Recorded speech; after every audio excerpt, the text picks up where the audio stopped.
Արթնացող սխալներ եւ մեղքեր։ Արթնացող։ Մեր տան պատշգամբը նայում է փողոցին։ Մեքենաները, որ անցնում դառնում են, այդ մեքենաների մեջ եղող երաժշտությունները, երգերը լսում եմ։ Ահագին ժամանակ, երևի մի տարի է մոտավորապես, ինձ թվում է, ես ապրում եմ 90-ական թվականներում։ Ում են ծանոթ են ռաբիս երգերը, որ 90-ականներին ճակերտների մեջ մխիթարանք էին մեր համար։ Նիվաների մեջ հիմա էլ վերականգնված զորություն է։ Եկել ու այդ երաժշտությունը նորից կա։ Ինձ թվում է դեժավյուի մեջ եմ ես, ասում եմ, սենց բան էլի է եղել։ Ու անընդհատ, անդադար այդ նույն բաները տեսա, որ չէ, չափազանց շատ է արդեն, տարածված է։ Ու բացի դրանից, էլի ինչն է միաբանում սրան, այսքան հանցագործություններն ու սպանությունները։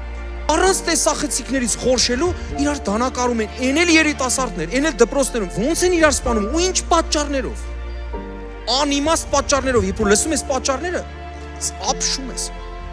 Ասում ես արտասահմանում ուրիշ ազգերի համար, այդ պատճառների համար ընդամենը մի հատ sense բառ կա, sorry։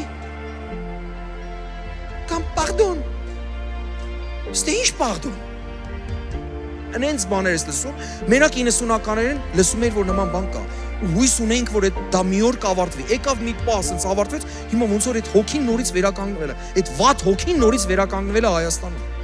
Թող քանդված լինի դա, որովհետև այդ սխալները գնալով կարմատավորվեն, կվերարմատավորվեն, որովհետև կարող ազատագրված լինեն, նորից ու կվերածվեն մեղքերի։